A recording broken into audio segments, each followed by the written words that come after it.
Calicut study ട്യൂബിൻ്റെ മറ്റൊരു വീഡിയോയിലേക്ക് സ്വാഗതം.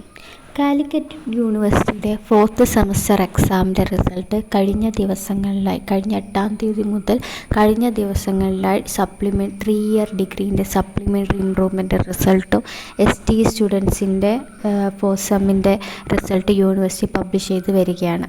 കഴിഞ്ഞ 2 ദിവസമായിട്ട് സെക്കൻഡ് സാറ്റർഡേയും സൺഡേ ആയിട്ട് യൂണിവേഴ്സിറ്റി ലീവ് ആയതുകൊണ്ട് യൂണിവേഴ്സിറ്റി നോട്ടിഫിക്കേഷനൊന്നും പബ്ലിഷ് ചെയ്തിട്ടില്ല. അപ്പോൾ FIUGPൻ്റെ 4th സെമസ്റ്റർ റിസൾട്ട് എപ്പോഴാണ് വരികയെന്ന് ചോദിച്ച് ഒരുപാട് കമൻറ്റ്സ് വന്നിരുന്നു. അപ്പോൾ ഇന്ന് മൺഡേ മുതൽ ഇനി യൂണിവേഴ്സിറ്റി പബ്ലിഷ് ചെയ്യാനുള്ള 4th സെമസ്റ്ററിൻ്റെ എല്ലാ റിസൾട്ടുകളും FIUGPൻ്റെയും അതുകൂടാതെ വേറെ യൂണിവേഴ്സിറ്റി പബ്ലിഷ് ചെയ്യാനുള്ള 4th സെമസ്റ്റർ എല്ലാ റിസൾട്ടുകളും യൂണിവേഴ്സിറ്റി ഇന്ന് മുതൽ പബ്ലിഷ് ചെയ്യുന്നതായിരിക്കും. അപ്പോൾ ഇന്നും നാളെയായിട്ട് യൂണിവേഴ്സിറ്റി ഇനി ബാക്കിയുള്ള എല്ലാ 4th സെമസ്റ്ററിൻ്റെ റിസൾട്ടും യൂണിവേഴ്സിറ്റി പബ്ലിഷ് ചെയ്യുന്നതായിരിക്കും. ഇനി ഇതുവരെ പബ്ലിഷ് ചെയ്ത റിസൾട്ട് ചെക്ക് ചെയ്യാത്തവർ യൂണിവേഴ്സിറ്റി സൈറ്റിൽ പോയിട്ട് നിർബന്ധമായിട്ട് ചെക്ക് ചെയ്യണം. ബാക്കിയുള്ള റിസൾട്ട് ഇന്നും നാളെയായിട്ട് യൂണിവേഴ്സിറ്റി പബ്ലിഷ് ചെയ്യുന്നതായിരിക്കും.